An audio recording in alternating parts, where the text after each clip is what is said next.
Essa aqui. Graça e paz, queridos. Amém? Vamos orar? Senhor Deus, muito obrigado, Pai, por podermos ter esse momento de abrirmos a Tua Palavra e o Senhor poder falar aos nossos corações.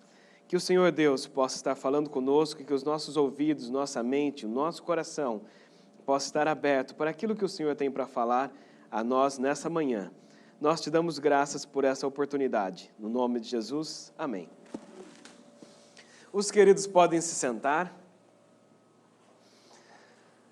Sabe que estava recentemente num congresso que tinha muitos países representados, né? E aí teve um momento em que a gente pôde falar um pouco sobre como que nós somos no nosso país. E aí a pessoa chegava, ela falava o nome dela, ela falava de onde que ela era, de qual era o país, falava qual que era a quantidade da população daquele país e falava qual era a porcentagem de cristãos que tinha naquele país. E aí sim foi, aí chamaram um, chamaram o outro, tinham 30 países lá. E aí tinha alguns países que colocavam lá, porcentagem de cristão, 0,8. Tinha outros que era assim, 0,9, 1,3. Aí chega o Brasil, tá lá, porcentagem 88%. E o pessoal, nossa, isso é que é país bom para se morar, né? E aí quando acabou essa parte da apresentação, chegou alguns dos países do 0,8, do 1,2, chegou para mim e falou assim, gente, deve ser fantástico morar no Brasil, 88% de cristão. Já pensou? Vocês devem fazer um monte de coisa, vocês devem sair nas ruas, vocês devem fazer um monte de eventos, deve ser maravilhoso, porque a gente fica debaixo de uma caverna e a gente fica lá assim, cantando bem baixinho, porque se o pessoal souber que tem uns cristãos ali dentro, eles já entram, prendem todo mundo, ou matam todo mundo.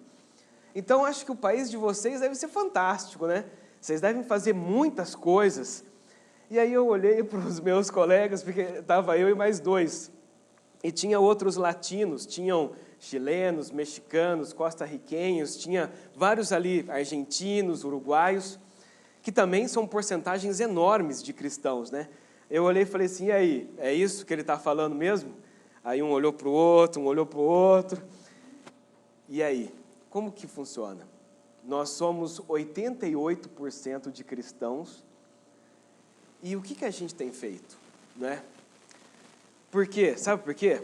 Já na palavra do Senhor, nós vemos que tem diferentes tipos de cristãos. Tem cristãos e tem cristãos também. E na palavra do Senhor nós vemos alguns tipos de cristãos bem diferentes.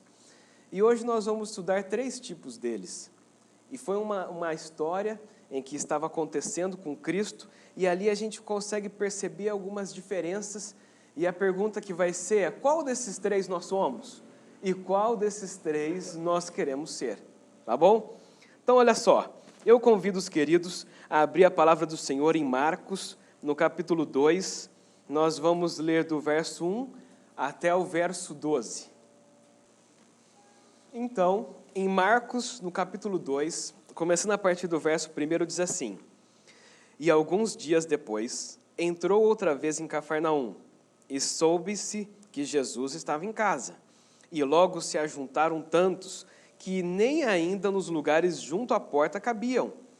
E anunciavam-lhes a palavra. E vieram ter com ele conduzido um paralítico, trazido por 4 homens. E não podendo aproximar-se dele, por causa da multidão, descobriram um telhado onde estavam, e fazendo um buraco, baixaram o leito que jazia o paralítico. E Jesus, vendo a fé deles, disse ao paralítico, filho, perdoados estão os seus pecados. E estavam ali assentados alguns dos escribas, que arrazoavam entre os seus corações, dizendo, por que ele fala dessa maneira? Isso é, blasfêmia. Quem pode perdoar pecados, senão Deus? E Jesus, conhecendo logo em seu espírito, que assim arrazoavam entre si, lhes disse, por que arrazoais sobre essas coisas em vossos corações? Qual é mais fácil?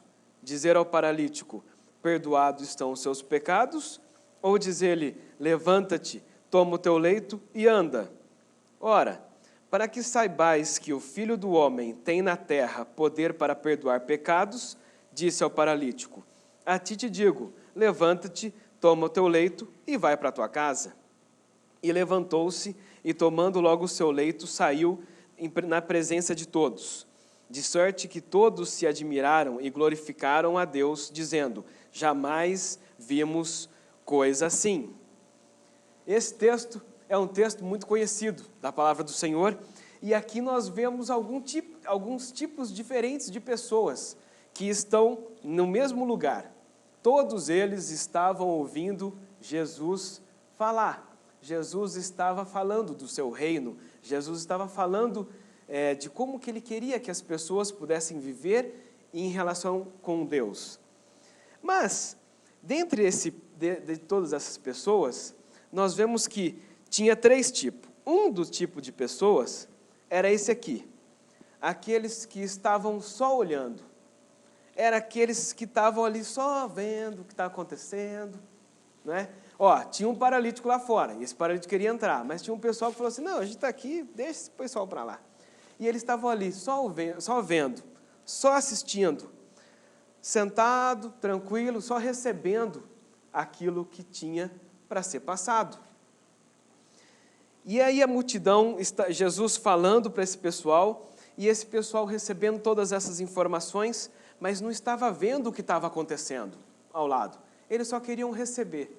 São os famosos consumidores. Eu chego, sento, o pastor, quem está lá na frente fala, eu recebo, vou para casa e pronto. Agora só semana que vem que eu volto lá e fico mais um tempinho, recebo o que tem que receber, e aí depois passa mais uma semana eu volto lá de novo. Eu lembro que uma vez eu fui para um lugar que o pessoal disse que tem muitos crentes que estão obesos, porque eles só recebem e não fazem nada. Então, está recebendo, está só engordando, mas engordando espiritualmente falando. Ele está engordando, mas ele não está colocando em prática, ele não está fazendo acontecer aquilo que precisa fazer. Ele só quer sentar e assistir. E se não estiver legal, fala assim, o som estava meio desafinado, quando você viu lá o que aconteceu? A projeção não estava muito legal, porque são meros espectadores. São pessoas que chegam, recebem a informação e vão para casa. Muitos estavam assim na época de Jesus, e muitos nós vemos assim hoje também. Por isso que quando aquele rapaz chegou para mim e falou assim, olha, o Brasil deve ser um absurdo, vocês devem fazer muita coisa. Eu falei, pois é, mas desses 88%, tem uma porcentagem bem menor que não são os espectadores. Porque a maioria deles são aqueles que querem chegar, sentar e ficar tranquilos. Esses são os que tinham. Mas olha só, em 1 João 2, 6, diz assim, aquele que diz que está nele, também deve andar como ele andou. Jesus não ficava só assistindo. Jesus, ele fazia acontecer. Ele fazia acontecer aonde ele estivesse. Nós somos convidados a fazer acontecer onde quer que nós estejamos. Nós não somos espectadores, nós somos trabalhadores do reino que fazem acontecer onde nós estamos. Às vezes a gente pensa assim, mas eu vou fazer, na igreja que a gente vai fazer. Não, é no dia a dia. Se o Senhor colocou você para ser funcionário público, então trabalhe para Deus ali no funcionalismo público. Se Deus colocou você para ser um profissional liberal, trabalhe para o reino ali onde você é profissional liberal. Se Deus colocou você num hospital, numa escola, aonde você está, é ali que você vai trabalhar para o reino, para que as pessoas possam ver Cristo através de você. E isso faz uma diferença muito grande. E dos 88% dos brasileiros, quantos fazem isso? Não é? Por isso que esse é o primeiro grupo de pessoas que nós vemos nessa passagem. Mas tem um outro grupo, e esse grupo é pior do que esse. Esse segundo grupo são aqueles que atrapalham o conhecimento do reino de Deus.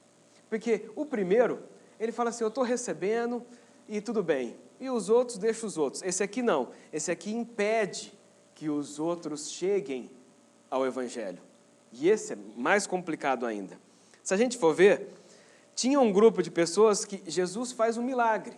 Né? Não é todo dia que a gente vê um paralítico andando, não é todo dia que isso acontece. E naquela época de Jesus também não era todo dia que isso acontecia. E aí, de repente, chega esse paralítico no meio do povo ali, Jesus pega e cura esse paralítico. Os outros, em vez de falar assim, glória a Deus, olha que maravilha, esse paralítico, a gente conhece ele há 30 anos, e agora ele está, nossa, que bênção. Não, eles estavam assim, como assim ele curou desse jeito aí? E perdoando o pecado, o que é isso? E aí começa aquele negócio, sabe? O tititi. E aí um fala, o outro fala, e fica aquele negócio. E Jesus curou um paralítico, né? Que é uma coisa assim, extraordinária. E em vez deles estarem felizes com essa situação, não. Eles estão ali, questionando, perguntando, reclamando, estão ali vendo, entendeu? São pessoas que impedem de que os outros possam ver o reino. E isso é complicado, porque muitas vezes, em vez de nós vermos os milagres e o mover de Deus, nós impedimos que o mover de Deus aconteça. Nós duvidamos, nós murmuramos, nós fazemos coisas em que os outros falam assim, para ser cristão igual esse daí, eu prefiro nem ser, eu prefiro continuar do jeito que eu estou, porque olha só como é que ele age, olha como que essa pessoa funciona, eu prefiro nem ser. Ou seja, nós estamos impedindo as pessoas de chegarem a conhecer o Evangelho genuíno. E quando nós fazemos isso faz com que nós, em vez de trabalharmos a favor de Cristo, nós trabalhamos contra o Senhor. Eu me lembro uma vez que, essa história é verdade, hein? Que o que aconteceu? Há muito tempo atrás tinha uma pessoa que era criança, e ela estava na casa ali dos seus familiares, de repente entrou uma cobra na casa dessa pessoa aí. E essa criança ficou desesperada e tal, falaram assim, olha, e só tinha mulher ali, né, na casa. Mas aí eles lembraram que o vizinho tinha um homem e falou assim, vamos chamar esse homem, para esse homem vir e matar essa cobra, né? E aí essa criança foi lá, correu, chegou e falou, rapaz, tem uma cobra lá dentro de casa, lá, e você não pode ir lá matar a cobra para a gente, porque, né? Aí o rapaz falou assim, não, eu não vou matar a cobra porque hoje é sábado e eu não mato cobra no dia de sábado. Aí, o que aconteceu? Essa criança voltou e falou, não, mas tem uma cobra, rapaz. Ele falou assim, não, hoje é sábado, hoje eu não faço nada, deixa para depois. E aí essa criança voltou. Mas essa pessoa ficou, sabe, do tipo assim, o outro ele era homem, ele sabia matar cobra, ele sabia como é que funcionava, mas ele falou assim, não, eu não faço isso hoje. Eu faço amanhã, hoje não. Aí você fica pensando assim, esse homem, ele estava ajudando, e ele era cristão, ou melhor, ele se dizia cristão, né? E aí, quem conhecia, nessa situação, a pessoa fala assim, ser cristão igual esse homem, eu não quero ser. Eu prefiro continuar sendo do jeito que eu sou, porque eu mataria a cobra se tivesse lá. Mas esse aí não mata e diz que é cristão. E aí? Como que a gente sai de uma situação dessa? É difícil, não é? Pois é. E quantas vezes nós vemos situações assim, em que as pessoas falam assim, olha lá, e é crente ainda, esse daí. E diz que é crente. Pois é. Desses 88% dos brasileiros, quantos nós dizemos assim, e esse aí diz que é crente, não é? É uma situação difícil, mas nós vemos isso na época de Cristo e nós vemos isso no nosso dia a dia. Mas existe um outro tipo, e esse sim é diferente do primeiro e é diferente do segundo.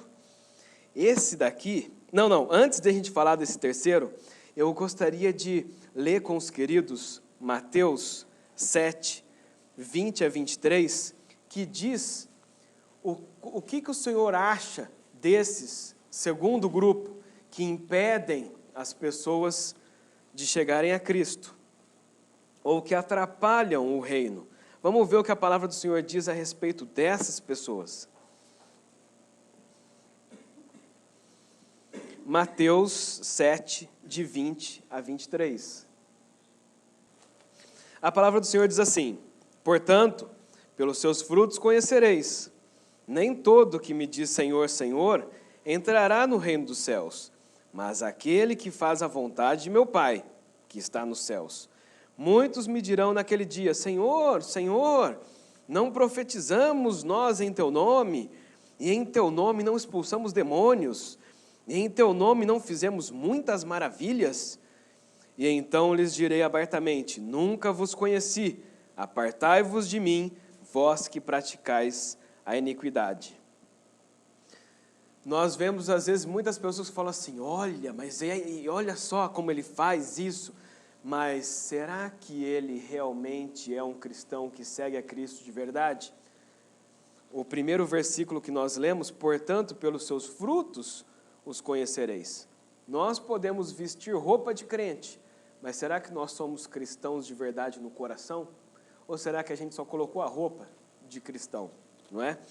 E a palavra do Senhor deixa claro que não é qualquer um que diz Senhor, Senhor que vai dar certo, não. Nós temos que viver esse cristianismo de verdade. E tem uma outra passagem. A outra passagem está em 1 Timóteo, no capítulo 5, nós vamos ler o 7 e o 8. A palavra do Senhor nos diz assim: manda, pois, essas coisas para que sejam irrepreensíveis. Mas se alguém não tem cuidado dos seus, e principalmente os da família, negou a fé e é pior do que o infiel. Ou seja, quando nós damos mau exemplo, nós somos piores do que aqueles que nem conhecem a Cristo. E às vezes as pessoas olham para nós e falam assim: para ser como esse, continuo do jeito que eu estou. E quando nós somos assim, nós negamos a fé e nós somos piores do que o que é o infiel. Então nós não podemos fazer parte desse segundo grupo, que são aqueles que impedem das pessoas de chegarem a Cristo, de viverem, de chegarem à salvação do Senhor. Nós não podemos ser esse tipo. Mas olha só, agora sim, temos um terceiro tipo, e o terceiro tipo é esse aqui. São os que trabalham para Jesus. Eles trabalham juntos para um fim igual. Vamos parar para pensar nesse paralítico. A Bíblia não fala quantos anos esse paralítico tinha, mas provavelmente devia ser um paralítico, um adulto, já andava e tal. Aí vamos parar para pensar, esses homens, a Bíblia não fala da fé do paralítico. E a Bíblia não fala que o paralítico pediu para os amigos levarem ele para lá. A Bíblia diz que 4 homens resolveram levar esse paralítico para esse lugar. E aí esses 4 homens estão chegando com o paralítico assim, de repente eles chegam na porta e falam assim: a gente quer entrar. Os caras: não dá para entrar não, porque está cheio aqui. E não dá mesmo. Aí falou: não, mas não tem um jeito de passar. Não tem jeito, rapaz, está lotado lá dentro, olha só como é que está. E eles deviam ter dado aquela olhadinha assim, e ver que não tinha lugar nenhum, porque estava lotado. Eles podiam ter olhado para o paralítico e falar assim: rapaz, não vai ser dessa vez, tá? Então vamos embora, numa outra ocasião que Jesus passar por aqui, a gente vê se dá certo. Talvez a gente chegue antes da próxima vez, porque dessa vez a gente demorou demais. Então, desculpa aí, tentamos, mas não vai dar. Eles poderiam ter feito isso, e eles poderiam ter levado o paralítico de volta para o lugar onde ele estava. Mas não, eles olham essa situação e falam assim: tudo bem, não dá para passar pela porta, vamos olhar na janela. Aí deviam ter olhado pela janela, não dava para passar pela janela. Aí eles deviam olhar pelo outro lado, olha pelas portas do fundo, não tinha jeito de entrar naquela casa. E aí, depois eles analisarem todas as formas, um deve ter olhado e falado assim: opa, vamos colocar ele pelo telhado? Vamos. E aí eles abrem esse buraco, e Jesus está pregando, né? E Jesus devia estar sabendo o que estava acontecendo lá fora. Jesus poderia falar assim: gente, para tudo, abre um espaço aí para esse paralítico entrar aqui que eu vou curar ele agora. Jesus podia ter falado isso. Ou Jesus podia parar a pregação dele e sair lá e fazer isso. Mas não, Jesus continuou ali. E Jesus continuou fazendo isso, e Jesus estava vendo o que é que ia acontecer, né? E aí esses homens sobem no telhado, começam a tirar todas as coisas, faz um buraco, e aí eles pegam esse paralítico e levam ele lá para cima. Imagina o peso desse homem, né? E o paralítico não estava ajudando, porque ele era paralítico. Então, o pessoal vai, pega, coloca ele lá em cima e vai soltando com a corda. Deve ter colocado umas cordas, a gente não consegue saber como é que era. E vai jogando, e os 4 tinham que estar igual, né? Tipo, ó, vamos lá, de pouquinho. Porque se um solta mais a corda do que o outro, o paralítico cai lá embaixo, não é verdade? Mas então assim, e aí eles vão ali, os 4, ali ó, soltando a corda até que o paralítico chega lá embaixo certinho. Não caiu no meio do caminho, não aconteceu nada. Ele consegue chegar ali naquele lugar. Você já parou para pensar nisso? De como que esses 4 homens estavam empenhados em resolver aquela situação? Eles estavam decididos, eles tinham um foco. O foco é, esse homem precisa chegar na presença de Jesus, porque Jesus vai fazer o milagre. E o que a gente vai fazer isso? A gente vai fazer o que dá e o que não dá, mas que isso vai acontecer, vai. E aí nada impedia esses homens de chegar no propósito e no foco, no objetivo que eles tinham. E as dificuldades apareceram, os obstáculos estavam ali, mas mesmo assim, eles superaram esses obstáculos, eles superaram essas dificuldades e chegaram no objetivo que tinha que chegar. E aí, realmente, Jesus vai lá e cura esse homem e a situação é resolvida. Mas, para quando as pessoas trabalham para Jesus, não há limites, não há situações desfavoráveis, não há tempo para perder. Aqueles homens tinham aquele tempo. Jesus ia curar aquele homem naquele dia. Jesus podia não voltar mais naquela cidade, numa próxima, porque Jesus andava, né, por várias cidades. E se Jesus não voltasse mais lá novamente? Perdeu a oportunidade de ser curado por Cristo. Mas para aqueles que trabalham para Cristo, não tem tempo para perder. O que tem que ser feito, vai ser feito. E eles investem todas as suas forças para que isso possa acontecer. E aí, por isso, por esses homens terem tido esse comportamento, e Jesus ter curado aquele homem, o finzinho do texto, a palavra do Senhor diz assim, que eles colocam, nunca vimos algo assim. Se a gente olhar no versículo lá, diz assim, né? Nunca vimos algo assim. Sabe, queridos, se nós realmente trabalhássemos para Cristo, de verdade, as pessoas olhariam para nós e falariam assim, nunca vimos algo assim. Nunca vimos pessoas assim. Nunca vimos uma obra como essa. Nunca vimos grandes coisas serem feitas dessa forma. E nós somos chamados, nós somos convidados a sermos crentes assim. A sermos cristãos que realmente fazem acontecer e as pessoas vão olhar e falar assim, nunca vimos uma igreja assim. Nunca vimos uma família assim. Nunca vimos crentes assim. Assim como no final do texto diz, né? Nunca vimos algo assim.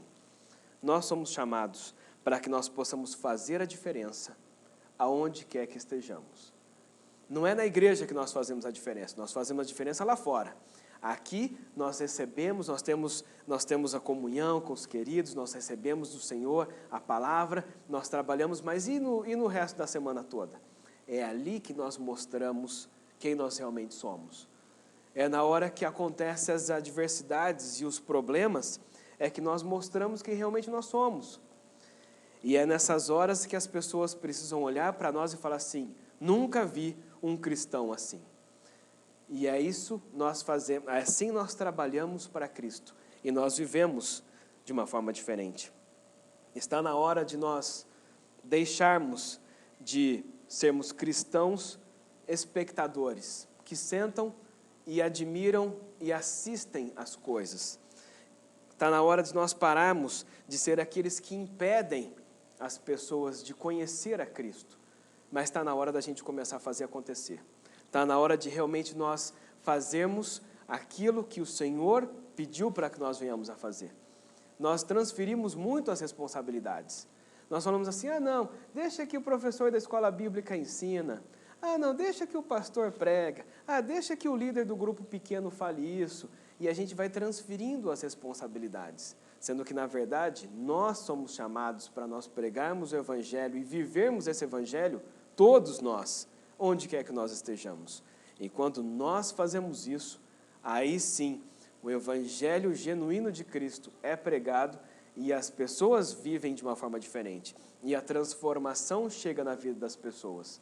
E aí esses 88% da nação faria uma diferença monstruosa aonde quer que eles estivessem. Por isso, a pergunta que fica hoje é: que tipo de cristão você é hoje? E a segunda pergunta é: qual é o tipo de cristão que você quer ser? Se nós hoje não somos o último tipo, ainda há tempo de nós mudarmos o nosso comportamento, mudarmos a nossa forma de ver e aceitarmos realmente esse evangelho genuíno de Cristo e a missão que Ele tem proposto para cada um de nós e fazermos acontecer. Ainda é tempo para isso. Queridos, vamos orar? Senhor Deus, muito obrigado, Pai, por podermos ler na Tua palavra essa passagem em que vemos essas situações dessas pessoas que estavam nessa ocasião com Cristo.